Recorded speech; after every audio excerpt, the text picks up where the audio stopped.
Can anyone smell bacon? That's the way you tell them, right? Boom, boom. Yes. Boom, boom, indeed. Boom, boom, biddy, boom. Hello, everybody, and welcome to the digital download. As always, it's lovely to have you all here. This week, we're talking about mental health. Wow. So should we all go around and introduce ourselves, first of all? Rob. Good morning.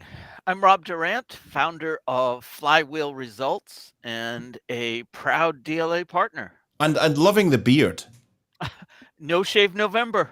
No Shave November. It looks magnificent. Oh, I appreciate it. I hate it. It's all coming in white. Makes me look old. And a touch of the Chris Christopherson about you.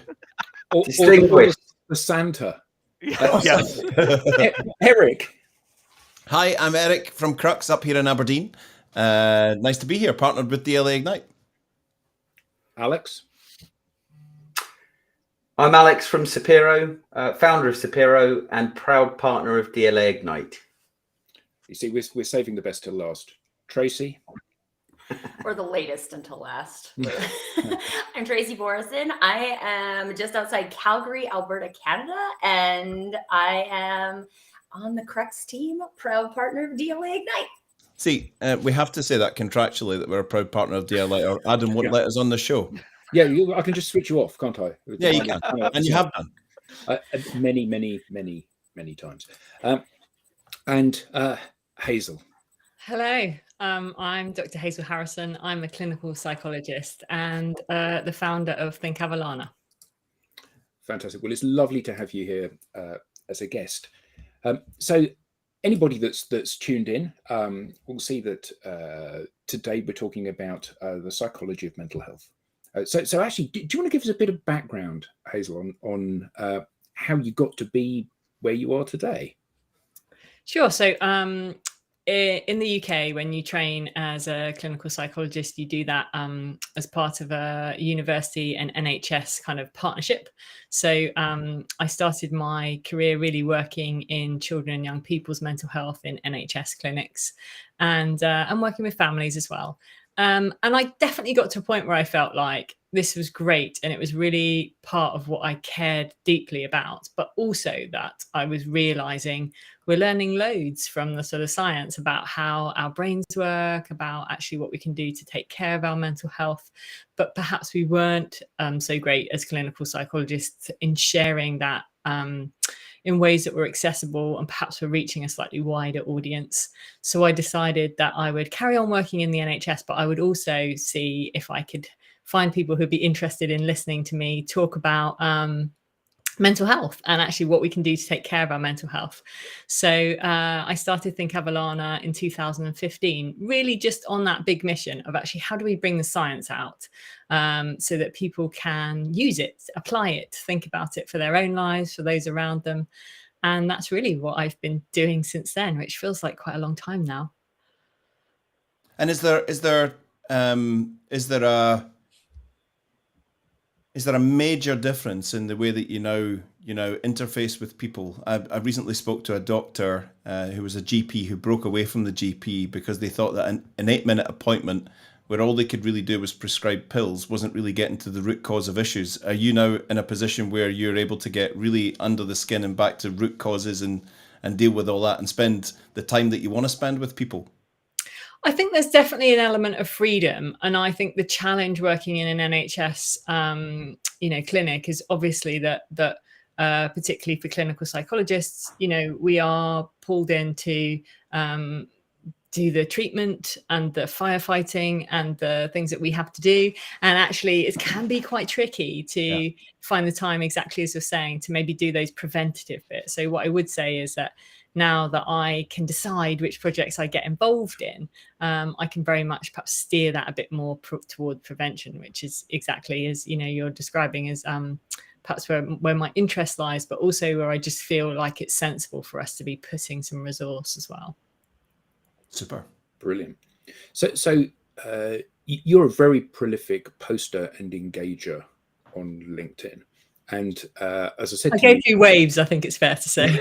But as I said to you earlier, you know, it's really interesting looking at the stuff that you share and the stuff that you engage with and the stuff, of course, that you write and post.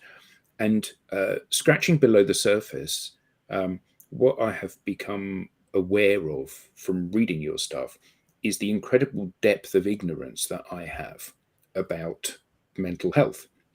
And I said it was never intended to make you feel like that. You did, in fairness, and it's only because you know, I'm quite a pragmatist, and I like to kind of understand things. And this is an incredibly complex environment, and unless I think you're suffering from some of these conditions, it makes it quite difficult to kind of empathize. but I was thinking that there are three kind of areas for me, and I suspect for everybody, where they have to be kind of cognizant of the challenges of kind of having healthy mental health or mental health. So life, you know, me, am I happy? Do I know what happiness is? Am I fulfilled? Could things be better? Is it worth taking that risk? So there's that life bit about me. There's the work bit. Am I stressed? How do I handle the pressure at work? Because there will be pressure at work. Do I have a decent work-life balance? You know, am I just a machine, or do I have fun? And am I able to integrate those two? How do I deal with external factors? So things like the health of the cost of living crisis, recession, ecology, and green issues in terms of my behavior. And then as somebody that runs a company, there's this kind of, how do I get the maximum from the people that I work with without becoming an Elon Musk type monster? You know, how can I empower people, but not show off and demonstrate, you know, I'm this brilliant and you can't be. Not that would be arrogant to say that, but you know what I mean. You know, we're all good at some things, and to hold those up and go, that's what I expect of you, is often unreasonable for other people. So how does one set about balancing all of these things and spotting those areas where potentially we're heading towards a disaster? Because I think so often we see people kind of on the treadmill, often a treadmill that they've created for themselves, and there is no respite. You know, tomorrow things will be better, and actually they won't be better tomorrow. You know, it has to get better today or start getting better. So how does one navigate this minefield? Can I just interrupt? Please. It was the 7-minute mark. I had the over-under at 10. Knowing the topic that was coming in today, I was wondering when Elon Musk was going to be brought up. Sorry to add that. Yeah, just repeat the question again, Adam. If you could just wire me the 200 pound bet, I got 7 minutes on the sweep. So I think, you know, really, really good question, and obviously very complicated answer, but I'm going to try and think about how we can simplify it to the point that it's useful, because I think that's the other thing that I sort of care quite passionate about, is like, well, some of this, like you said, Adam, can start to feel quite complicated, and sometimes then perhaps it just feels like it's not useful anymore to anyone, because actually what we really need as humans are things that we can understand and grasp and apply as sort of easily as possible, particularly I think in this area.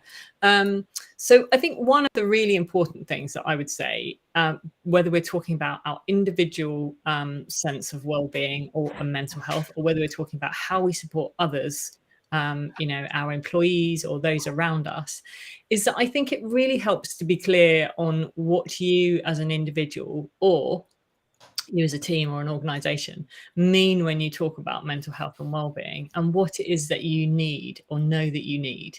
And that's quite complicated sometimes, because often we can be like, well, I don't know. Actually, humans are inevitably quite, you know, often make the decisions that we think are going to make us happy that turns out don't make us happy. And the science will say, why did you do that? Because we know from the science, this is the thing that's really going to make you happy.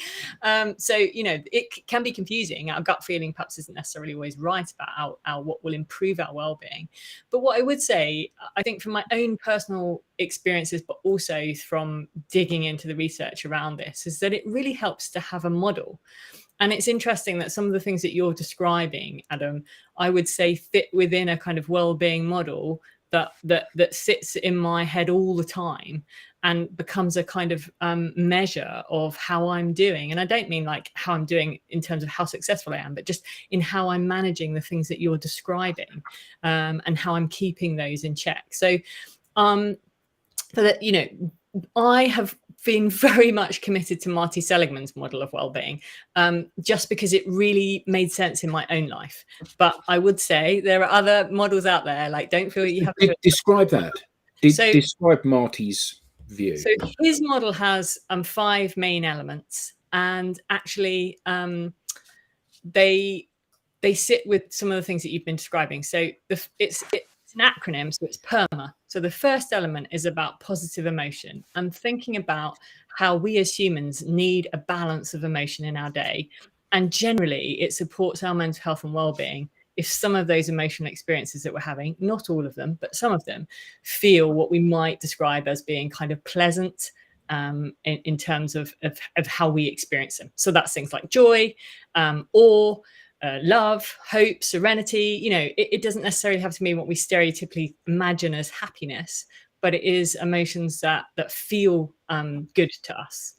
And we know that we experience all kinds of emotions in our day, and we need them all, and they exist for a really good reason, but we do need them in a balance. So the first thing that we're thinking about is like, okay, so how do we make sure, whether it's on an individual level or whether it's thinking about your employees or your team, how do we make sure that we get that balance in the day? You know, I'm just feel like I'm catching up on how you start these sessions, but apparently there's a joke, you know, which brings positivity. What do you mean apparently? It's so apparently funny. Way you tell him, Eric. Then there's E, which is stands for engagement, and that's about like how we apply our attention, where we are in our lives, whether our mind is able to be in this moment or whether we are going back into the past or projecting forward into the future. And actually, it's really good for us to have times in our day, not all the time, obviously, because we sometimes need moments where we can plan and predict and think about what we're going to do, what's coming up. We also sometimes need time to reflect on what just happened, but we also need to be in this moment right now and have activities or experiences that pull us into being in this moment right now, that feel engaging. So we want to be here and we don't want to be kind of, you know, going sort of forward or backwards in terms of our perception of time. And then it's relationships. So we've got PER, relationships, biggest predictor of our mental health and well-being longer term. So our connections with each other, the degree to which we have people that we feel we can trust, that we can feel we can be open and honest with, who we feel will support us. We don't need loads of them. 1 is actually fine. Beyond 1 is great. But, you know, don't fall into the trap of thinking that you need loads of those people in your life. Actually, that becomes quite stressful sometimes too. You just need a few good people that, you know, you can call who will be there for you. And then M is about meaning. So that's about your sense of why you get out of bed in the morning and what gets you out of bed in the morning and whether you feel that you are connected to a sense of purpose. And that doesn't have to be through your work. You know, we were talking about this, Adam, weren't we, before we started the call, about where your sense of purpose can come from. And some people perhaps find it in the work that they're doing, but some people don't. And it doesn't matter really, I don't think, where it sits, as long as there feels like there is a reason to get out of bed in the morning and to belong to something, to feel that you are connected to something that's bigger than just yourself. And lastly, it's about having a sense of achievement and accomplishment, recognizing that we as humans like to feel that we've reached the end of the day and we've done something, whether that be a big thing or a small thing, that we've achieved something, that we're working towards something, or we're learning something. And that, in a nutshell, is some of the big sort of elements that we think make a difference to well-being. And like I said, there are other models and they kind of bring other bits and pieces in. But I found that one to be helpful in guiding me, but also it's quite like we've just done there. I mean, where are we up to? 10 minutes have I talked you through that? Maybe shorter than that. It's something that we can talk about. It's quite accessible, you know, and hopefully I've seen some of you nodding as I've been describing it. You know, it's easy to understand. So Uh, you said about emotions being in balance, Yeah. and that being really important. And you said it at the beginning when you were describing that you need to have, you know, these moments of serenity and happiness and joy, and you know, but not all those. No. And is that why typically, or not typically, often we see people that are massively successful, that have got it all, you know, so they've become billionaires or rock stars or hugely successful entrepreneurs or people that have got global adoration for what it is they do, and they've got everything, and then it all falls apart because what they've got is just those moments of joy, happiness, contentment, things, time, and they haven't got anything to challenge that, to put that in perspective.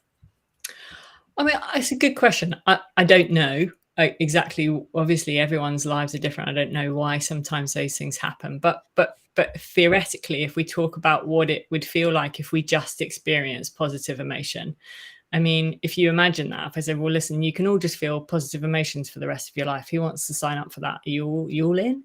You know, actually, after a while, when you start to go through that process and realize positive emotion isn't necessarily the thing that you want to tap into when you're moving through some grief, or when there's really difficult things happening in your life, or actually there are other emotions that we really need that point to the things that matter, that help us to understand our relationships with each other, but also, I guess, map to that aspect of meaning and purpose. And so, you know, even I think Gallup did some research a while ago now, where they were asking people to think about how much stress they had in their lives, and then asking them to also link that to how happy they were.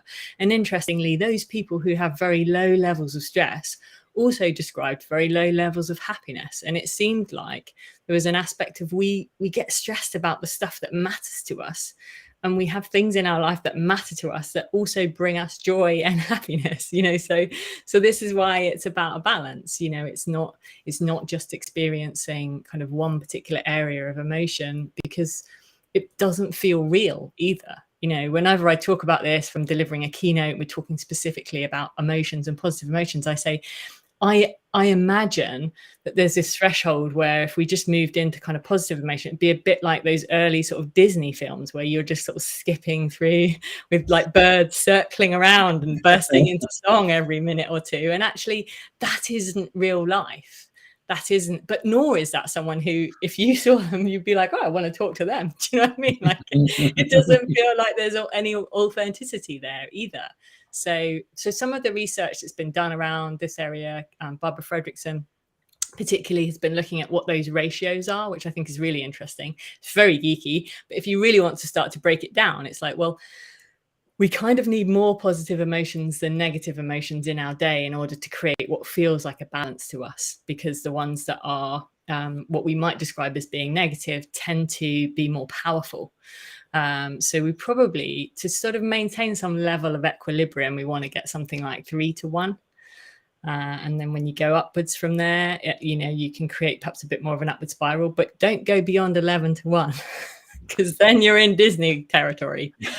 I think it's something that it really resonates with me is the fact that, and I've seen this in pop culture, I've seen it with friends, family, and I see it very much in myself. I've got the positive experience, the positive emotions. I'm getting great engagement, and I'm giving great engagement. I've got solid relationships I can rely upon. I feel as if I've got meaning and a sense of belonging, and I'm achieving great things. However, that's all great and absolutely valid and wonderful. If you've had a history, if you've had a background, for me personally, I walked away from something when I was 19 that wasn't particularly nice. The day that I walked away, I put all of that in a box and I welded it shut. And it's kind of been in the life van, in the back of the van ever since. Occasionally, when you go over a little bump, the lid pops off. The lid pops off just a little bit, enough to just let some odor out to remind you. And even when perma's in perfect balance and going tremendously, there's just that little kind of like, oh yeah, which can, for me, I'm cool with it. I just process it and move on. Other people that I've seen, friends, family, who've got it all. Perma is working well. that little thing, that little lid that pops off from that history, that rucksack that they wear, that invisible rucksack they wear throughout their lives, opens up a little bit and just affects everything. So for me, there's a big bit about background history and the story up to today. The story Absolutely. Yeah, absolutely. And thank you, Eric, because I mean, there's a whole nother part to what I'm interested in and what I studied, which is around kind of trauma and understanding trauma, you know, from the perspective of how it might influence our development and also how it changes what happens as we mature. And I think that, you know, then we start to perhaps move into a slightly different area about, yes, the impacts that our history has on us through our own experiences, and even now kind of epigenetic trauma, you know, how we actually may pass trauma on through generations, which I think is well, we're still just learning so much about. And so I present this model of well-being not to say like, and that's going to fix everything, you know, but more to say, here are some things to think about in terms of how we take care of ourselves, you know, and maybe there's some kind of analogy that we might use that would fit within the kind of physical health sphere of being like, okay, so we know that, you know, we need to eat well and we need to exercise and we need to get enough sleep. And by the way, all of those things are really important for our well-being as well. You know, but it doesn't necessarily take away from some kind of physical health problem that we may be grappling with, you know, but there are things that perhaps we can do that will support us with some of that. But it doesn't mean that that's not there. And I like that idea. I think we probably all have invisible backpacks and things that we're carrying around with us. Sometimes it can be very heavy and sometimes perhaps not as heavy. But that is, you know, that is part of being human too, isn't it? And actually how we learn to carry those things and what helps and supports us in that, and actually what gets in the way. Yeah, big time. So before we came on the call, Hazel and I were having a chat, and I said I've written this blog, but I haven't published it yet. And the blog is, again, from a pragmatist's view, is the fact that we hear about mental health challenges everywhere. And one of my concerns, I say concern, maybe it's not concern, maybe it's just an annoyance to me, is where people use mental health as an excuse for not doing something. So, and the example that I gave to Hazel was somebody saying, "Oh, I suffer from social anxiety because when I go into a room with 100 people in and they all know each other and I don't know anybody, I get really nervous," which is a perfectly natural way to be. And the fact that often, you know, we deliberately seek high-powered, glamorous, high-paid jobs, and then we rail against the fact that with that comes a degree of stress and pressure, and people talk about burnout, and often, in my view, the choice is very straightforward. You know, if your job is too stressful, get a less stressful job. You know, the corollary to that is that you get less money and less glamour, but you get less stress as well. And whilst Hazel didn't slap me, she did say it's a little bit more complicated than that, because that is a very simplistic view of it. And I think that one of the challenges that we all have is that the concept of talking about mental health issues and challenges that people face in this space is a relatively new thing. You know, even a decade ago, nobody said, you know, I've had a breakdown, or I've got mental health issues, or I'm struggling with this. It just was never said in a public forum. So let's unpack that bit. Is that a good thing, first of all, Hazel, that this is now much more discussed? And yeah.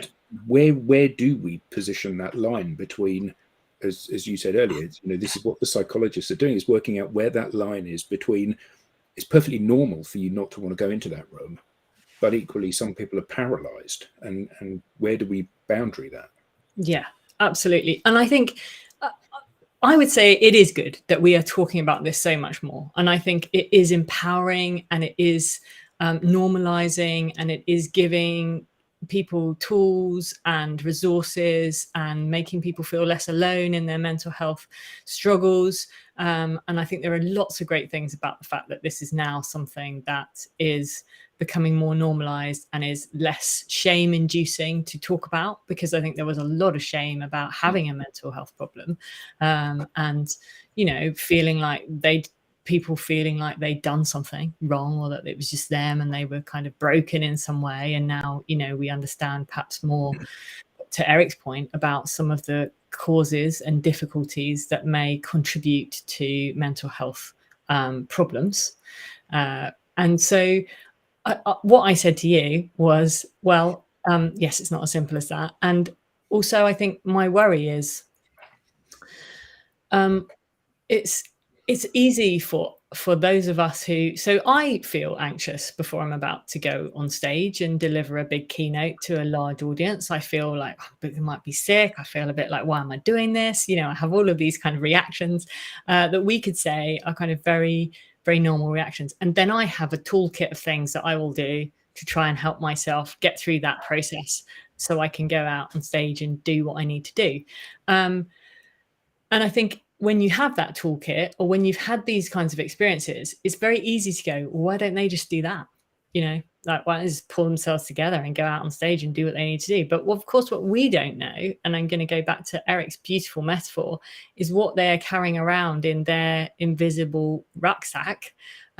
We don't know what it feels like to be in their skin, feeling the things that they are feeling, and what they are grappling with. And so I think, I suppose my sense is that we have to be really cautious in judging other people for how they do or don't manage in those types of situations.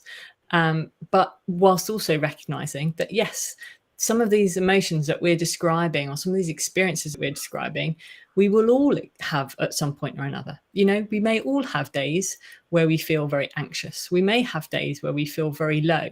And what the psychologists and psychiatrists and researchers and all of those practitioners in mental health are trying to understand is, at what point do we say, actually, that cluster of experiences for that period of time impacting on that much functionality, we're now going to call social anxiety or depression or obsessive compulsive disorder, or, you know, a massive endless list of things that we have clustered together.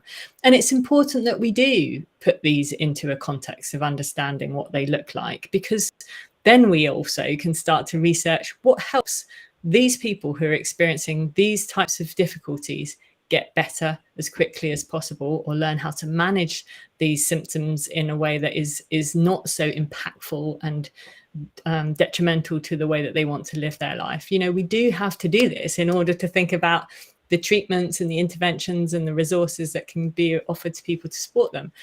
But it is a line, and I think, you know, as we know, these the sort of DSM and the ICD-10 and 11 now, I think we're on 2, or maybe even 12, I've lost track. These are the books that tell us what these classifications are.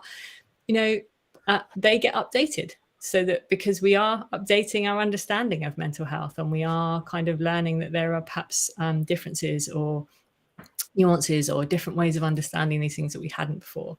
So I suppose, in answer to your question, I think it's, you know, it is difficult, and it is sometimes easy to look on at other people and think, well, why don't they? That's just being human. Why don't they just kind of pull their socks up and get on with it? And I think perhaps that's not necessarily a very helpful perspective, because I think we don't know what else is going on. How related is, you know, when I think about burnout, so I had an experience last year where it sort of crept up on me. How related is burnout to mental health? Yeah, I mean, I think there are going to be lots of different crossovers in terms of how we understand burnout, and whether it becomes something that, you know, it meets a diagnostic criteria, or crosses over into other areas of mental health or not. And of course, it can take on different routes too. because for some people it can perhaps lead into experiences of anxiety. For other people, perhaps more an experience of depression or experiences of stress. When we talk about stress, are we talking about burnout? Are we talking about burnout when we talk about stress? And I think they're we're getting better at defining those things too. And obviously burnout has some key elements that we use when we describe what that is, including that kind of just that loss of feeling that you have any control over things and you can, change how things are panning out. In my case, it was more the energy and the depletion of energy over a period of time, to the point where, I would normally manage stress by ensuring I was exercising and eating well, whilst keeping the work, the number of hours I worked in a week still pretty high. But it got to the point where no matter what exercise I did or how well I ate, cut out alcohol, that helped. I'd jump on, I remember jumping on the bike to kind of, wash the tiredness away, and I was just exhausted. I couldn't turn the pedals. No. And it was someone that said to me, you could be burnt out. I was like, no, I'm not burnt out. That's good. I'll know if I'm burnt out.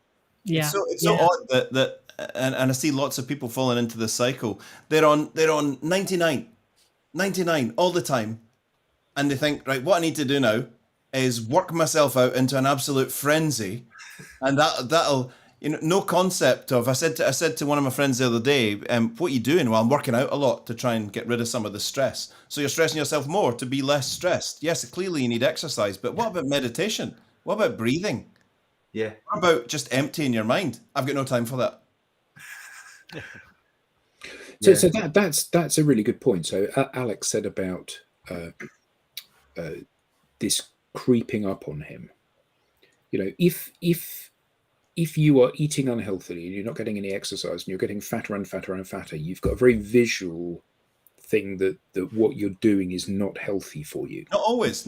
Lots of people that eat unhealthily are skinny. Yeah, but I was using that as a particular example. So often that there will be a physical manifestation of this. So what things can you do from a mental health, further to Ross's point? What mental exercises can you do, or what framework can you place around, or habits can you start to develop that keep you grounded and help you manage the stress of daily life, or help you identify the things that are warning signs? So, I think I could probably answer that question for 2 days, just talking nonstop, and still not have even scratched the surface of all the things that we could or couldn't do that may or may not help us. Which is why I say sometimes it's really good to just have a model and kind of go back to that, so that you don't feel overwhelmed with all the possible things that you could and couldn't do, and actually stress yourself out that you're not managing to do all the things that you could do that might support your mental health, because you can get caught in a trap of that too, right? So one of the reasons why I like having a wellbeing model or something to kind of pin some of these things to is exactly for the reason that then we can start to think about what are the things that are supportive to us.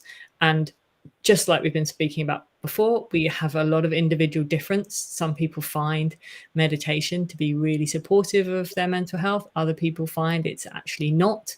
And likewise with exercise, some people find that, if I don't run for like a couple of days, I just start getting really grumpy and irritable. And actually it's just something that really supports my kind of overall mood and well-being. But I know lots of people who hate running and it makes them miserable to do it. So, we have to find the things that fit and work for us. Having said that, what I suppose I'm interested in is what works for most of the people most of the time. So I'm going to talk about some of those things now, and things that hopefully we can engage in without causing ourselves more potential problems. I don't want to do any more harm. We definitely want to shift towards good places. So if we go back to that model of PERMA, then we can start to think about, well, how do we invest in some of those areas? And are we making sure that we invest in some of those areas to take care of ourselves?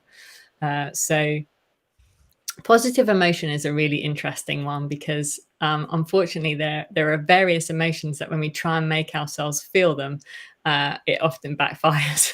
so if I said to you all, right, well, we've got the next 2 minutes, just like you to make yourself feel as happy as possible. Do you know what I mean? Like actually, it's quite hard sometimes to just generate joy from nowhere.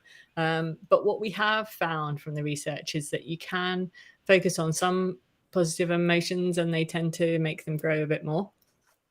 So one that's getting lots of good press is maybe quite topical in terms of where we are in the season too, is gratitude and giving thanks. Actually recognizing the things that are working well in your life and trying to pay attention to those. We do have this negativity bias in our brain, which means we're much more likely to notice the things that aren't working well. Sometimes we have to actively bring our mind over to the things that we perhaps will just let slide by, but that it might be worth just noting so that we can feel that we've got a bit more of that balance again. And I know it sounds quite simple and you might be like, oh great, yeah, Dr. Hazel's telling us all just to be sort of grateful, but actually there's mountains of research that sits behind this now that I've found really fascinating about how it can lower our levels of stress, make us more likely to feel connected to other people, experience more positive emotion in our day. In its simplest form, it's like just finding a time. Sometimes it helps to twin it with an activity that you already do. So if you're someone that starts your day with a cup of tea or coffee, or maybe you're cleaning your teeth, you've got 2 minutes, just while you're doing that, just start to notice the things that are going well, recognize what they are, allow your mind to just focus on those a little bit. What we also know about how our brains function is that the more we give attention to a particular activity, the more our brain likes to go, oh, I know how to do this. I've done this before. I'm getting more and more efficient at this. So whilst it might be quite tricky to begin with, over time, what some people find, not everyone, but what some people find is that their brain kind of likes to do it at times that isn't your designated, gratitude time, because it's just got better at noticing the things that are working well. So we could go through, all the other areas of PERMA, and there are things like that sit behind those. And if people who are listening today are interested in finding out what some of those things are, there's a whole world of research and activities out there. Some of the organizations that I really like, that I'd probably steer people towards, in the UK, we have Action for Happiness, which is very evidence-based. And they have great keynote speakers that you can watch on YouTube, but they also have a calendar each month with little activities that just little nudges each day. You can download it into I discovered this recently. You can let it sit in your calendar. And so it'll just have a little pop-up each day with a sort of cue or, an idea to just try. And most of them are grounded in kind of positive psychology interventions or mindfulness-based interventions, or things that we know might support our mental health and well-being. But also, if we're looking more kind of globally, there's things like the Centre for the Greater Good, which is linked to Berkeley University, and they have some really great resources over there as well. So yeah, I think there are lots of different things. And what I would say is, don't overwhelm yourself with trying lots of different ones, but pick something that feels like, yeah, maybe I'll give that a go for a week or two and just see whether it feels like it fits with me and my lifestyle and what works. What helped you, Alex? What, the last year? Yeah. Just slowed right down. Yeah. Started to clear my calendar. And try and rest as much as possible until I felt my energy coming back.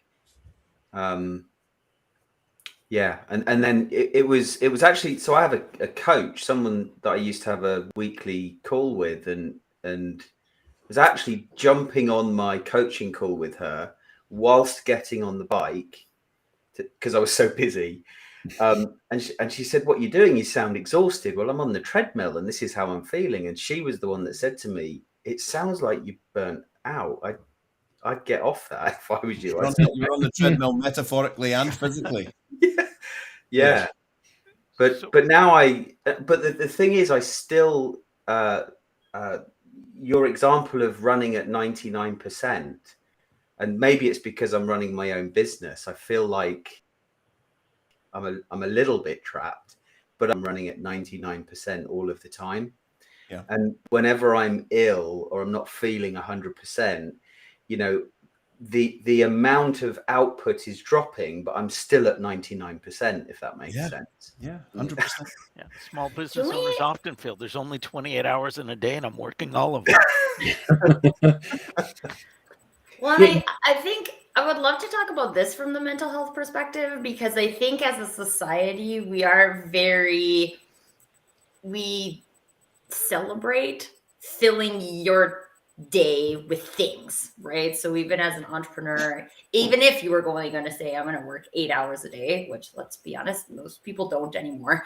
We're just like doing things constantly, right? And it's like, I often think about humans going into corporate working environments and being treated like batteries, right? We're just going to suck the energy out of you all day, but there's no charging station, right? So we're just going to suck the batteries out of you and then send you home and hope you don't. Hey, but you get pizza on Friday. Pizza Friday. And so, like, I find these conversations are really empowering, and being able to break down what I think are some of those societal narratives about like, this is what we should celebrate as a human race. Like, we should tell all of the entrepreneurs that they are supposed to work all of the time if they want their business to be successful.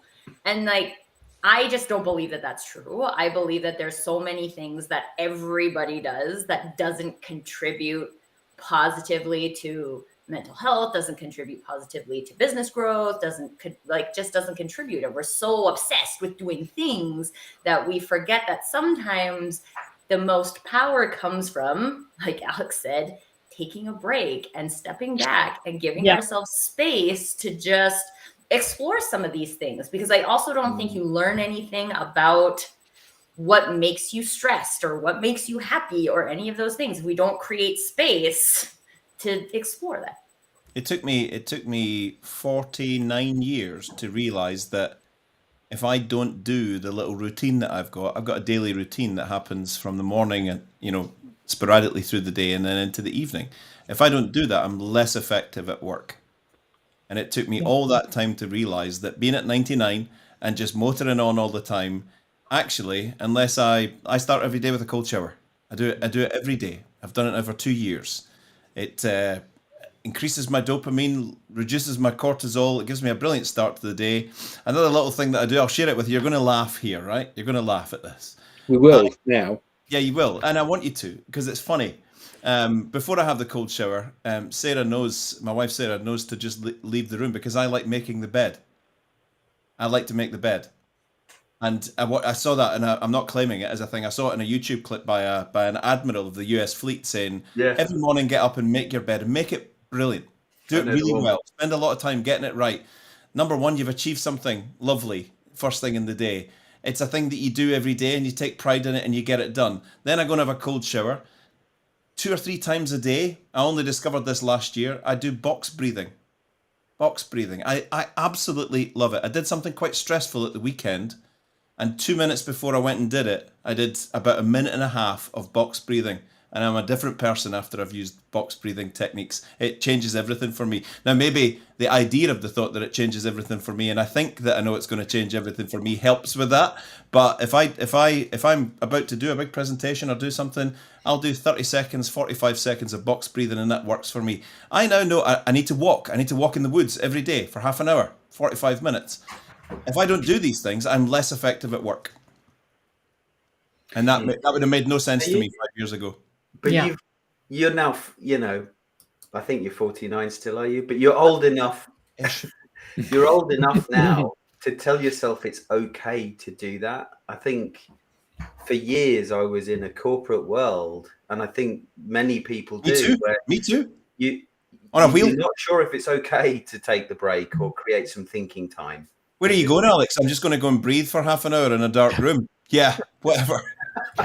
Well, and I think this is something really interesting to me, because I think there are people who care about these things and create spaces for them in the corporate work environment. Because when I worked in corporate and I adopted a sales team, and one of the sales team members had extreme anxiety. And so my perspective was like, if you're showing up from a state of anxiousness, that's not very productive for driving sales. So how can we create a space for you to, one, explore what's making you anxious, but two, to decompress when you're doing that? Because this guy used to just like peace out and not tell anyone where he was going, and no one would know where he was for like hours. And I'm like, I don't feel like that's safe for you. I don't feel like that's good for the company. So can we talk about this? And we had a one-on-one coaching call every week to just talk about the things that were making him anxious. And some of the things were the KPIs from the business. And so it gave us really interesting insight into like, how might we be able to change how we're requiring these salespeople to show up, give them more autonomy, because at the end of the day, we want them to sell things, right? If we're handcuffing them too hard, then they don't do that. And so I think there's just, I've probably said this on the show before because I feel like I say it all the time, but there's just like this level of ego in the corporate work environment I feel like we have to let go of, to say like, let's give these people some space to be people. And if we do that, like Eric was more productive, right? So what if we have a whole bunch of team members that are more productive? Definitely. And I think, I think it's a really great point, Tracy. And I'm so pleased that you brought it up about that aspect of, busyness and this sense that we're being successful humans when we're always doing stuff. And that actually it can induce feelings of slight guilt if we, people ask us how we are and we're not very busy. Do you know what I mean? Like somehow we've got to be busy and we've got to be shown to be busy. And our calendar's got to be jammed full of things. And actually this week on LinkedIn, I've been sharing a few posts in relation to time. I'm not really sure why, but I think perhaps because I've been having these sorts of conversations with people about perception of time and how we use our time and how we measure our degree of feeling like we're successful. Actually, what is it that when we think about our days and they lead into our years, actually, what is it that we're using as a measure of success? And is it the things that we want to be priorities in our life? And for some people, that is going to be generating a certain level of income and ensuring that they're hitting that. And for other people, it will be other things. But I think it is very useful to make the time to reflect on that wherever you are in your career path, to decide what are ultimately the things that you're going to feel are a priority to you, and to not let those slip down the ladder and think that you'll come back to them later on, because time doesn't allow us to do that. We can't neglect forming close relationships with others or giving time to our family, or we don't get to go back to that later, really, in the same way that things will move on, life will move on, and actually we have these moments now to decide what the things are that are really important to us. And I think not defining ourselves by our work is a really a necessary aspect of that. And yet perhaps for those of us that are running our own businesses or working as entrepreneurs or leading successful companies, it can very quickly fall into the trap of thinking that's who I am and that's how I define myself, and forgetting that we have all of these other ways that we can understand ourselves as well. So I think one of the ways that I think we have to push back against that is being more brave in actually sharing, as people have done on this call today, and it's been so lovely, how we find that balance, and actually that it is okay to take 30 minutes and to go and breathe in a dark room if that's what supports your mental health, and that will make you more productive, maybe, but maybe it doesn't matter whether it makes you more productive or not, because maybe it isn't about just generating and being productive. There are other things that bring meaning to our life, and I know that was quite a deep topic probably for a Friday, but I would say it is something that's worth reflecting on. Because having worked in pediatric oncology, in palliative care, in places where you see how life pans out, and you have conversations with people whose lives are coming to an end, wherever they may be in their, in the kind of years that they've lived, you do have this sense of understanding that we're very clear at the end of our life the things that matters, but we don't want to get there, thinking, oh crikey, I got all of this wrong. So sorry, a very heavy topic, but also I think just one that's worth, it is worth giving a bit of time to. So I think Dr. an interesting Hazel, thing. Sorry, go ahead, Adam. No, go, Rob. So I was just going to ask, so if I think I've broken my arm or sprained my ankle, I go to an orthopedist, very reactionary. But when I don't have that type of injury, I have no need for an orthopedist.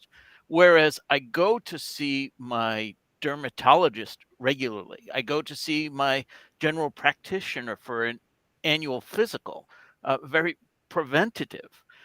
I believe most of mental health these days is very reactionary. Is there something that we can do as individuals to make it more proactive? I think that's a great question, and I feel like we're moving towards that space, but I'm still not quite sure if we've got it right. There are some amazing apps out there, for example, now that will encourage you to kind of take a measure of your mental health and well-being. And if you were to commit your time to looking at those on a regular basis, you'd probably start to see, like we might be thinking about, and Alex has been, so sort of open and honest about his experiences last year. Were he being asked some of these questions about how he was doing, would we have noticed that things were maybe, dipping and changing? And perhaps we would have done. Perhaps we wouldn't have been asked the right questions to pick them up. So I think there is an importance of perhaps starting to take a bit of a measure of our well-being as a way to start to understand how things are changing for us.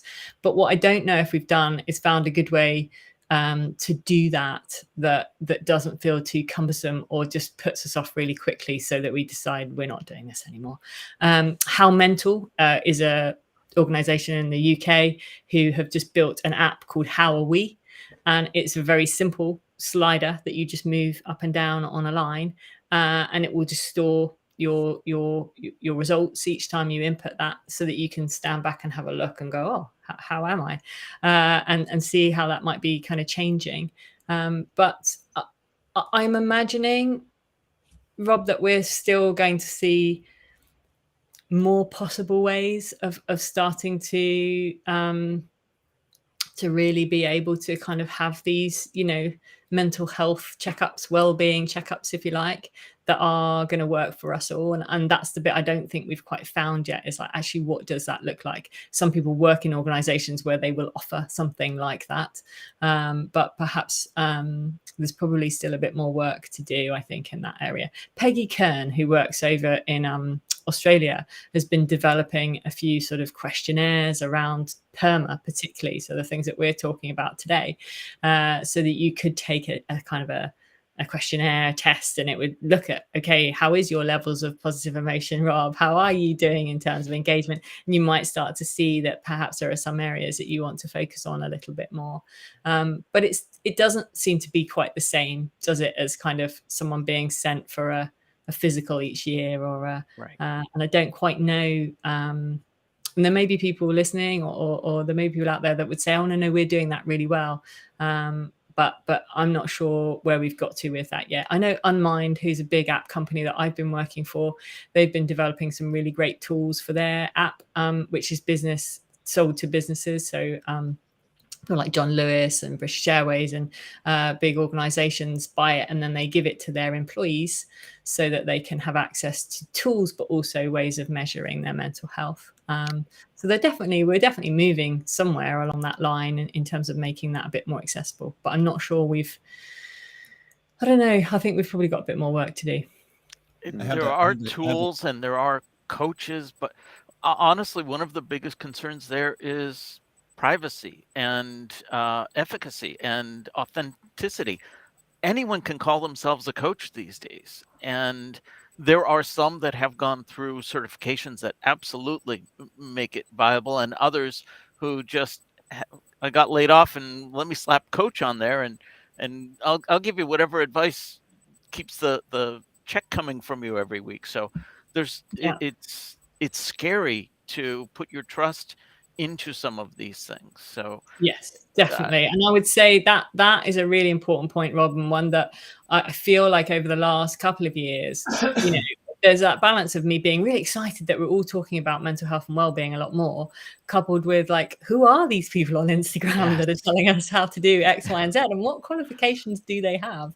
And are they informed enough to know what some of the dangers might be of sharing this technique or these ideas? Or so I definitely think there is a good, it is sensible to be cautious around some of this and to kind of just check out where is this coming from and what credentials sit behind the person who's sharing some of these ideas, and I'm sure, like the American Psychological Association that you have over there, or the British Psychological Society, or the other organizations where you can actually go on and check out people's credentials and make sure that they're registered and are able to provide the services that you may well be needing if you're going down that route of finding someone to work with in that way.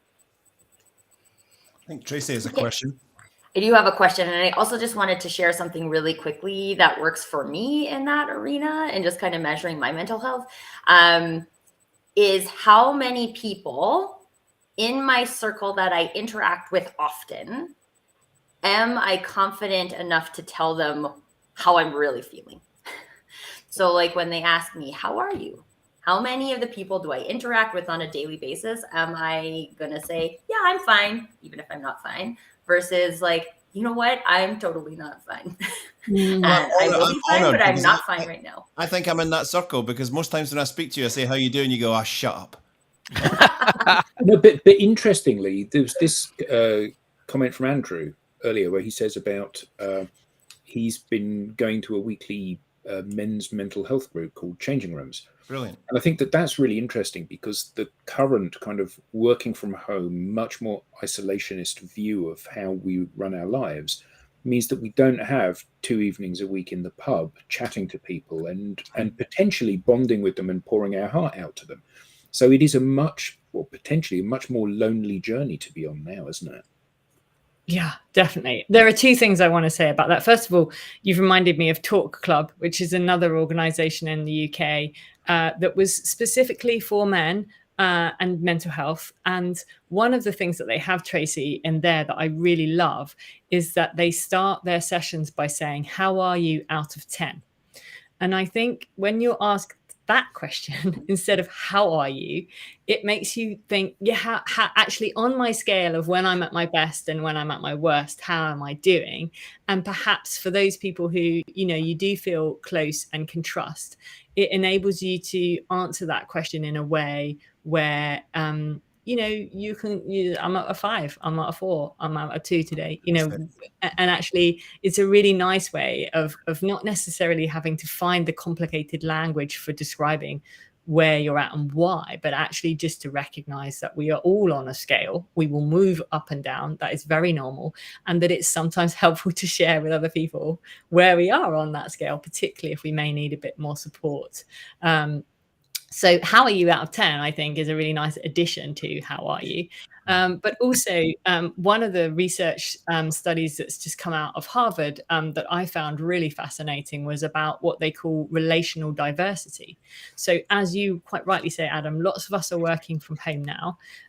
The way that we interact and the people that we interact with may be quite different. And I notice this myself. Some days I will not have any scheduled calls. So I will be writing on my computer or working on content, developing a keynote, and I will only interact with my 2 children, one of whom is like a teenager and one's nearly going to be a teenager, and mainly they interact with me like this. So you suddenly realize, actually, my relational diversity, the amount of people that I have interact with in my day is quite small some days. And what the research would say is that a greater spectrum of relational diversity is actually more supportive of our well-being. So whilst we might imagine it's fine, I've had really good conversations with, you know, my partner or my family or my best friend, and then I've just been working, so I've had a good connection. We might imagine that that's enough, but actually what the research showed was that those people who interact with a stranger in their day, interact with a colleague, interact with their family, interact with one of their friends, not necessarily for long periods of time, but just had this kind of diversity in their sort of relationship portfolio, tended to have higher levels of well-being. Now, I know there are all sorts of reasons why that may be, and there are, you know, we can talk about those, but I think just knowing that for me made me think you should leave your office. Like, go to the library, have a chat with a librarian, go and get a coffee, you know, go and have a chat with the person who serves you coffee. Try and make sure that you interact with a few more people, because actually, as we go back to talking about the predictors of well-being long term, our relationships are, you know, one of the biggest. Brilliant. Adam, could you go into the chat and scroll down to the comment from Martin Thompson in between two comments from Laura Toop? Martin Thompson, coming in a paired link. Yes.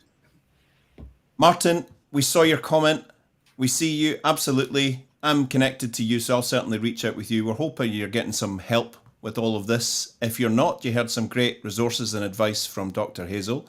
And I'm sure if you missed any of them or didn't have a pen handy, I'm sure Dr. Hazel wouldn't mind you touching base just for a reminder of what you can be doing. And I don't know if you are getting the help, but Andrew, you're in the same region as Andrew, and he seems to be getting some great advice from changing rooms. Maybe that's something that could help. We hope you're getting all the help that you need. Thank you, Eric. Thank you for that, Eric. Yeah, thank you, Eric.